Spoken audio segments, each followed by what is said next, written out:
So, Genius, so can you just tell me what's new, man? Haven't seen you in a minute. Yeah, it's been a minute, bro. I just been working, perfecting my craft, watching a lot of YouTube videos, and just understanding who I am as a producer and what sound I'm trying to make and the point I'm trying to get across. And now I feel like I'm fully understanding of what my position is in this game. And I'm about to produce some crazy shit, bro. Man, I feel different now. It's a big difference.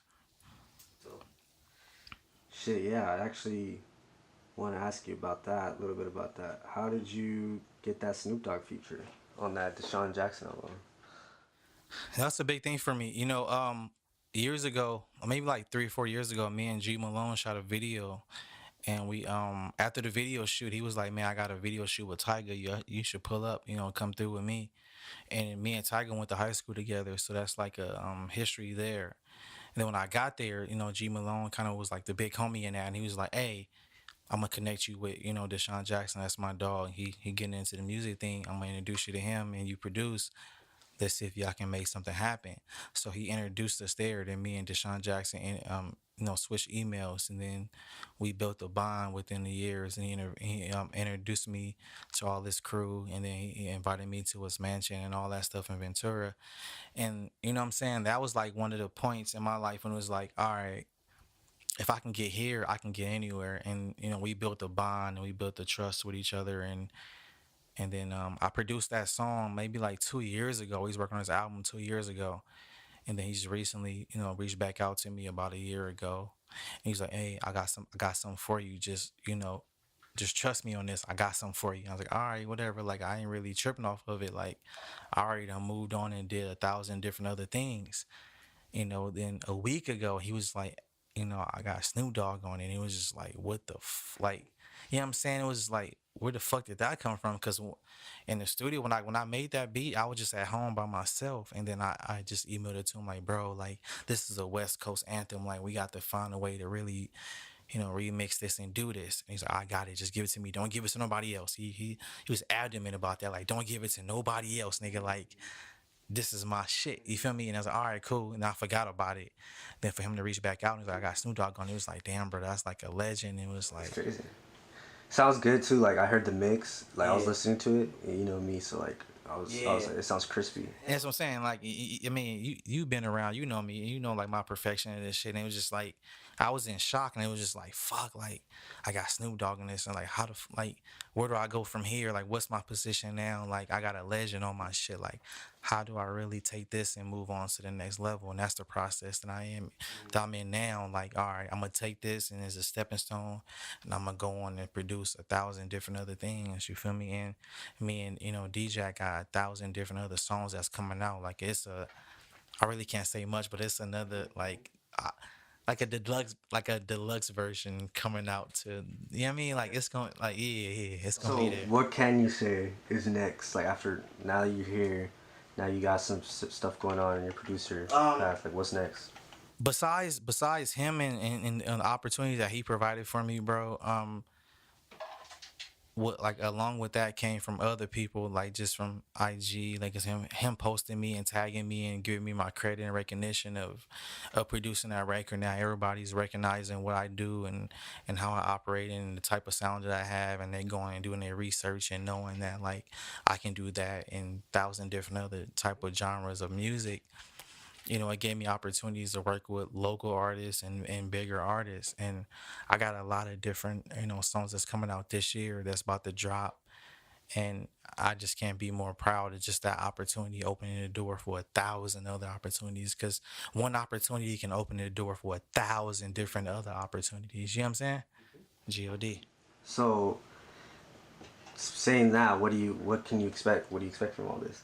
What I expect is just be consistent. Like, I'm not getting to the point to where like I'm just stagnating. I'm just holding on to and harboring into that. Like, oh, I made this song, I made this beat, and I'm just stuck into that moment. Like, I already done moved on. Like, I already done started working on new stuff. I already done started working on new sounds and working like with other producers and and collaborating and creating new things with other producers and giving opportunities. Like that's my main thing when I get into this, like just creating opportunities. Like so I never got an opportunity, and now when I got the opportunity, I want to give other opportunities to other producers, other engineers, other songwriters, or other whatever creatives that there is out there that doesn't have the shine or a light or just a platform to really do it or just the connects to really do it. You know what I'm saying? Because at the end of the day, that's really what it's based off of is who you know.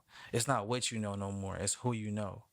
Because there's a lot of thousands of talented other people out there in the world. We may not never hear from them. But if you know somebody that can get your sound or your music out to somebody, then that kind of catapults you to other opportunities. So that's my main thing is being a platform to other producers that can really get their sound out and collaborate and get things done like that. So, who would you name one person from Compton that you want to produce a whole project for? I think the obvious for me, like Kendrick would be the biggest. That's a dream come true. Like if you really do music and you're really from the city, you're really from Compton, you really see the growth from Kendrick, not even just from being Kendrick Lamar, just from being K Dot, like from before Kendrick Lamar, just from K Dot, from being in high school, from Centennial, and the process of that, like you can really fall in love with that story. And for me, like just producing is like, man, like we come from the same struggles. We come from the same background. Some of your best friends is the same people that's from my background. Like his best friends is the same people that's from the areas that I grew up in. You know what I'm saying? So it's just like, if I had the opportunity to really like get in the studio or be a part of that, like I can do some amazing things. Because not only can I produce it, like I can sit in the studio and play the piano and really create from scratch. I mean, most producers is producers. They have beats already ready. They email them to you, or they go in the studio and play beats for you, right? But a producer, what I mean, they go off a direction. This is what you want. This is the direction of the project that you're into. Okay, I'm gonna make something specifically for that. You know what I'm saying? And that's where I am with my career. I can make something specifically for you, not for everybody. This shit is just for you. You know what I'm saying? So that's where I'm at with it. Okay, so kind of switching now. What do you think are some like obstacles that producers face today, right now? I think obstacles producers face is just recognition. Like I mean, I can make a beat right now today, and I can give it to somebody, and then that artist can blow it from it, right? Then you will know that artist from that song, but you won't know where that song came from, right? So now it goes to the point of manufacturing and distribution. Most people is like, what the fuck does that even mean? Manufacturing is the producer. I made this shit. I made it. It came from me. The distribution is from the artist. They took it and then they're selling it to you. That's the flip side of it. But the manufacturer is a fucking producer, bro. I sat at home and created this whole fucking sound, this whole wave, this whole whatever the fuck. Like I sat there and made something out of nothing. Do you hear me? I made something out of nothing and I gave it to you. You took it, created, now you're selling it to everybody. You're the distributor. I'm the manufacturer. I made this shit. So without me, there's no you. Give me my credit. That's all I ask for. All producers, give us our credit. That's all we ask for. That's all we ask for. How do you feel about producer tags? Producer tags is more prominent now than ever. Probably before, you probably can hear a certain song and probably can guess who the producer was. But now, if you hear a certain tag, you know what to expect. If you're a Take Keith, you're a Metro Boomin, you're a Mustard, you're 808 Mafia, you know, it's certain producer tags that you would hear that you'd be like, damn, I know it's about to be a fucking smash. You know what I'm saying? So for up and coming producers, it's like that's what we live off of. It's like, man, my producer tag gotta be a fucking brand or an artist on his own. Cause producer tags nowadays is an artist. Sometimes the producer tag or the beat alone is bigger than the artist that's on the actual fucking beat. You feel me? Cause that name or that sound is so fucking big. Must on the beat, ho. 808 Mafia. Take it, fuck these niggas. You know what I'm saying it's a lot of shit that goes into that. So it's like, if my producer tag is on that and it's well known, then that gives me the sense of security. Like, all right, like I'm getting the recognition that I have, It's like and a that's what I'm feeling. looking for. Yeah, I'm looking for recognition at this point.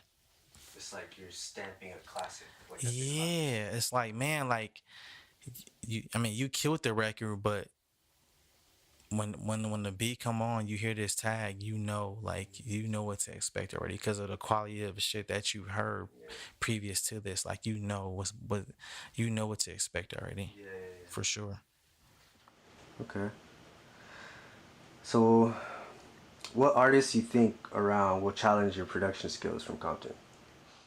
That challenge my production skills. I like Boogie. Mm.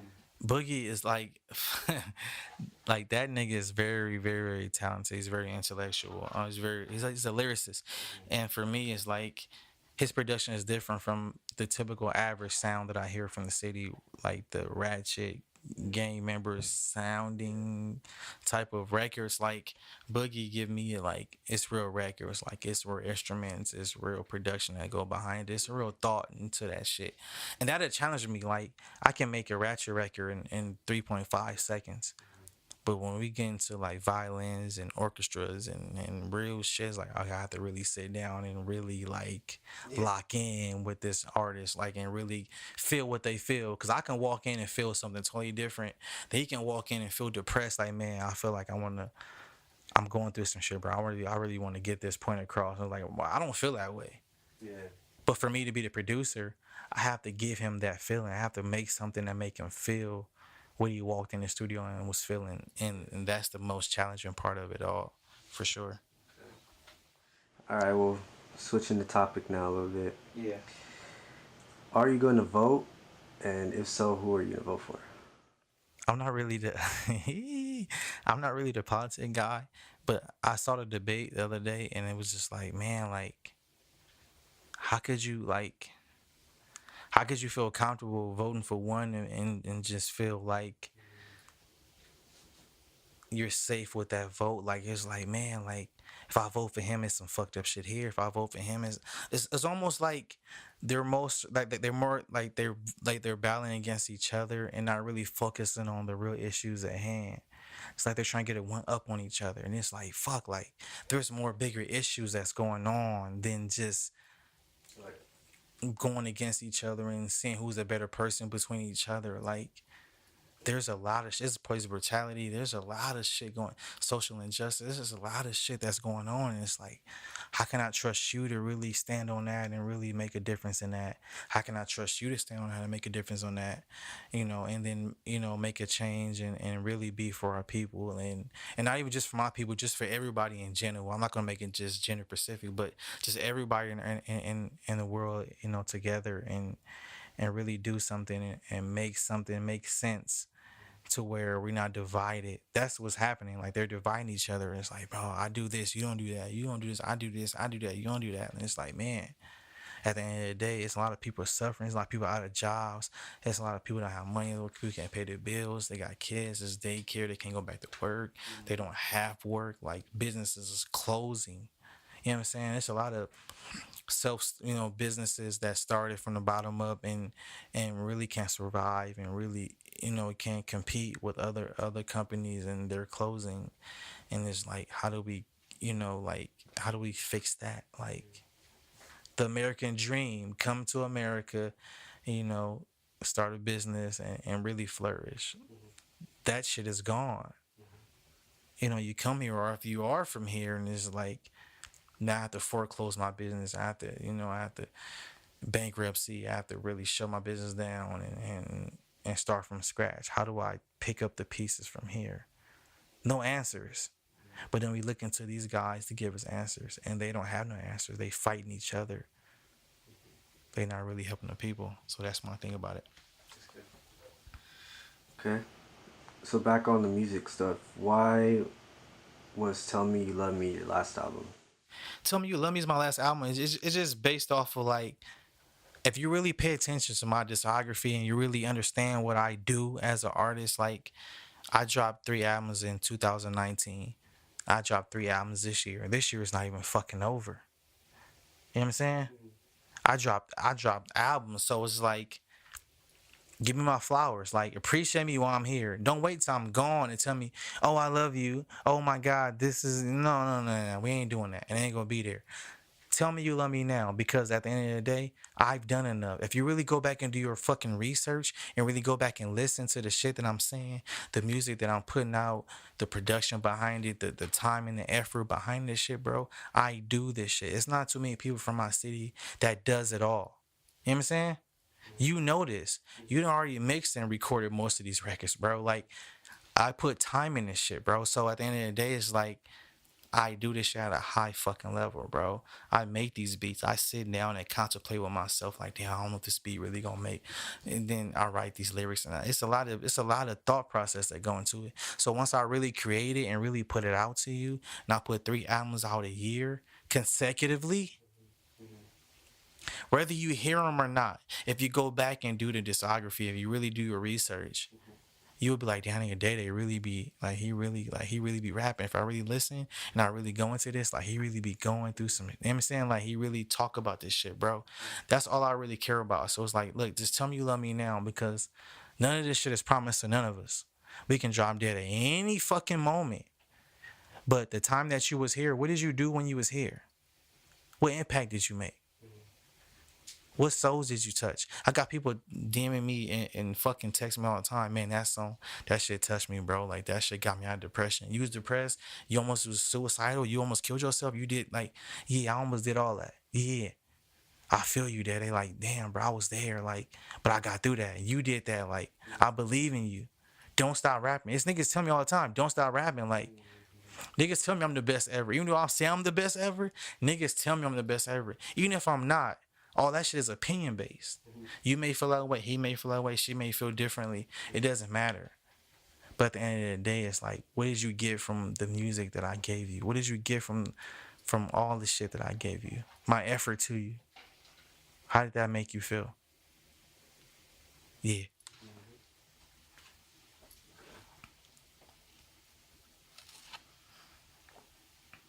So right now, are you signed as of now? No, I'm work for hire. I don't want to be signed to anybody. I don't want to be obligated to anybody. I don't want to feel like I have to do something because somebody. Cause I have my own opinions and feelings, and one day I may wake up and I may feel motivated. One day, the next day I wake up, I may not feel motivated at all. Like it just depends on how I feel. But working for hire is like, all right, you hire me to do a job, I'll complete that fucking job. I'm gonna do it to the highest fucking level. I'm gonna give you everything that I have. But once that job is completed, I'm on to something else. I'm not tied to you. So once I do my service with you, I can go work with you. I can work with such and such, such and such, such and such. I'm not obligated to work with a certain crew or a certain team or a certain label or none of that. I can work for anybody. So I work the work for hire. It's like a contractor. You hire me and do a job. I'm a landscaper. I Freelance. come, yeah, I come put grass in your lawn. I'll cut it. I'll water it. Once that's done, I'm on to your next door neighbor lawn and doing the same. You know what I'm saying? That's how I look at it. I don't want to be obligated to anybody. I'm too creative to be obligated to one person, because what you bring out of me, the next person may not bring out of me. That next person may bring out a totally different sound and vibe from me, from what you get from me. So I don't want to limit myself to anybody. It ain't gonna be there. So I remember, like maybe it was last year, maybe more than you. I worked with you and Darcy and Young Jinx, and then and I feel like he's one of those people in Compton that's been doing that for a long time, like what you were saying earlier, but hasn't really got the praise for his work. So what do you think about that? Me and Jinx, like we've been friends since. Oh man, I can't even put a number on it. We was in high school, and him and Tyga, like, cause me, him, and Tyga went to Gardena together. We was all friends in high school, and they was rapping at the time, and that's at the time. It's like 2000, maybe three, four, and that's when Lil Wayne was like the best rapper alive. So I was driving at that time. I was like 16 on 20 M22s at that time. I had the car at that time, and I used to pick Jinx up. And I used to pick Tyga up from school. And they used to always try to play their mixtape together. They had like a joint mixtape together in high school. And they used to always try to play it. And I'm like, get the fuck out of here! Like, I'm playing Lil Wayne. Like, is you crazy? Like, nigga, like, I don't want to hear this shit. Like, but they was rapping then. I wasn't rapping then. And I used to always get in their ciphers and say some off the wall wild shit and just fuck the whole cipher up. And they were trying to fight me and shit. You feel me? And I wasn't rapping in high school, so I say that to say, like Jinx and Tiger was like best friends. They got mixtapes together, they got pictures together, they got songs together. And I was the biggest Lil Wayne fan. But long story short, Jinx was the first nigga when I first bought Pro Tools and wanted to really rap and really get into music. He showed me how to work Pro Tools. He came to my house in my home studio and set up the whole shit out of the box. Cause my pops, he bought everything that I needed, and then Jinx came through and then set up the whole shit from me, from the software to the hardware to everything, like the configuration, everything to that shit. And I always show my love, I always show my gratitude, I always show humbleness, I always show love to everybody that's done something for me. So what I'm saying to you now is something that Jinx can't say to you.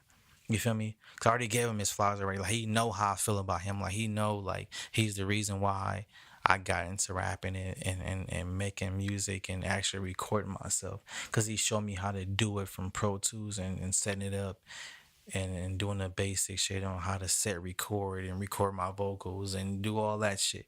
I think it was like Pro Tools 5 at that time. It was some wild shit. But Jinx was like a big part of my life on that. So that's somebody that I hold dearly to my heart, and he know that how I feel about him. Like he know what's up with me. Cool. So, if there's one thing you could change about West Coast music, what would it be and why? Uh, what I can change about West Coast music is I mean, there's a lot of great stuff that comes from West Coast music. There's a lot of perspective. Like I can't tell somebody that to not talk about what they seen and what they've been through from their side of town. Cause I haven't been through every side of town of Compton. Um, but what I can say is there's a lot of people that sound the same. So if you can like let's put a little more effort into what you're doing. Let's really like really dig in deep. Like let's say if you're really digging into like the gang culture or what's happening, let's really dig into that and really let's really like get into the root of that. Like let's really make it like introspective and really make it cool to let's tell stories. Let's really instead of just like I'll kill you, I got more money than you, I'm fucking your bitch, I'm fucking your baby mama, I got a rollie, you ain't got no money. Like that shit is corny to me. Let's really get into like the psychological of the city and why certain things is happening, and let's get ourselves out of that. Let's really talk about how Kendrick really talks about like a day in the life of a kid from the city, but not really involved in it, but the stuff that they see in the city. Let's really tell different perspectives and in that instead of just saying like I'm just the hardest nigga ever and can nobody fuck with me or beat me up or can nobody kill me or like that shit is corny to me because everybody can be touched, everybody can be killed, anybody bitch can be fucked. You know what I'm saying? Anybody. Period. So, what would you say you've done to improve your skills? What I've done is just connecting with different artists. Like if any artists work with me, then they know like they're getting something different. Like they're getting something for them. I don't have a specific sound. I can connect with any artist and create something from off the dribble, like whether it's pop, whether it's street, whether it's whatever the fuck it is. Like I can really like tap into the mind of that artist and really create something. So um, if you're coming to me and I'm working with you or however how it works, like just know that what I'm making for you is for you. It's not for the general. Like I'm making something that I see for you and what I think that can better your career and take you to the next level for sure.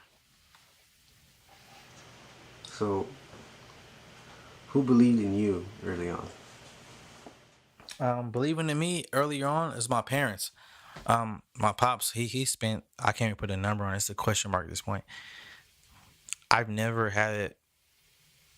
I never had the issue of a paying for studio time or paying for videos or paying for features or paying for wardrobe or anything. Like my dad, like he spent thousands of if you do your research and go back to my old videos, like you'll see the production of the videos, like you'll see the red cameras, you'll see everything that that you probably wouldn't see now in most videos. Like you'll see 5D cameras now and shit like that. But back then we was shooting on red cameras. Like, if you go back and do like your research on my videos, like you'll see the wardrobe, you'll see everything. Like, we make sure we was really attentive to every detail of everything that we do. And I came out of my pop's pocket. Like, I didn't have no fucking money. Like, I was broke as fuck. It was just like, all right, Day Day, you create the fucking music, bring it to me, and if it makes sense, we'll do X, Y, and Z to it. And that's just what I'm saying, what it was. And I owe most of my career to that. Almost my features, if you go back and listen, from Charlie Baltimore to G Malone to whoever, like, you will see like that came from that, for real. So, what's the overall goal this time around? The goal this time is just get recognition. Like, I've done enough to where like niggas know what's up with me. If you come to me, you know what you're getting. Like I like, man, I can't express this enough. Like, I do this shit. Like, so if you come to Genius, you come to Day Day, like, you know what you're getting. You know you're getting top quality. You know you're getting full production. You know you're getting full attention. You know you're getting full everything. Like, my heart and soul is into this. So at this point, like, you're getting everything that I have to offer to the game at this point. What do you think separates you from everybody else? What separates me is I don't have a specific sound. Like, most producers, they have a specific sound. Like, you'll go to certain producers for a certain sound, and for me, like, I'm like a chameleon. Like, it's almost like like Pharrell is my favorite producer. Like, he can make grinding, then he can make it beautiful for fucking Snoop Dogg. He can make change clothes for Jay-Z. It's a lot of different things.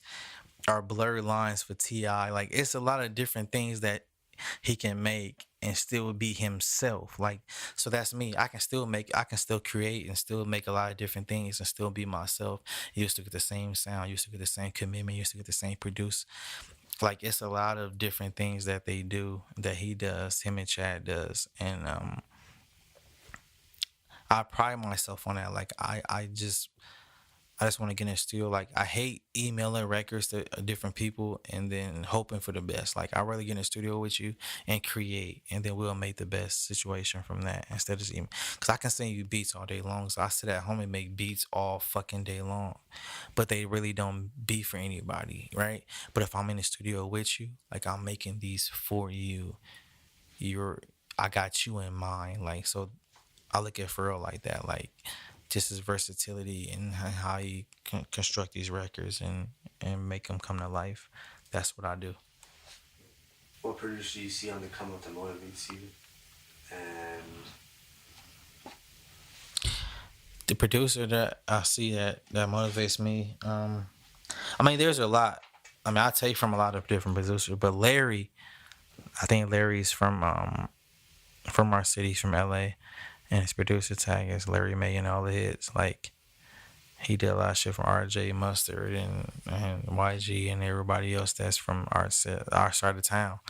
But Larry's making some dope shit, bro. And then it's like, bro, like, connect with me. Like, let's really take this city and this genre and really take it by storm and really make something happen.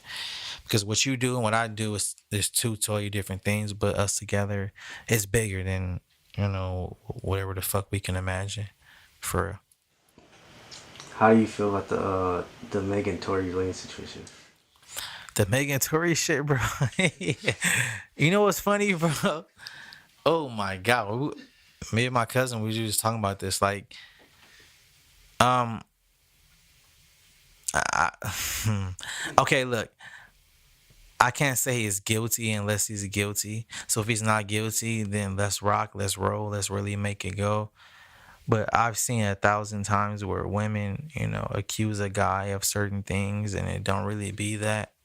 So if he did do it, let's crucify him. Let's get him out of here. Cause I definitely don't, condone a guy putting a gun out on any female or any circumstances, and it makes sense to me. Like, there's no aggressive enough female for me to want to pull a gun out and really do damage to her. But if she is, lying or fabricating the story, then she has to be crucified as well. Because I've seen a lot of times where females of, let's say, a guy did something and for domestic violence and he really didn't do it, you know, and they really don't get no repercussions for that. So if he did do it, let's get him out of here. I'm with that. I'm with every female in the fucking world. Like I've never put my hands on a female. So if he's done that, let's get him out of here. But if she's lying and if she's fabricating and if she's playing fucking games, oh, it's over. It's over. There's no hot girl summer. This shit is over. What? Yeah, all right. So look, if he did it, he out of here. If she did it, crucify. Game over. So you got any last words? The last words is my producer album was coming. Um I sat back I sat back and did a lot of research. Listen here, like I've done a lot of practice. I watched a lot of YouTube videos.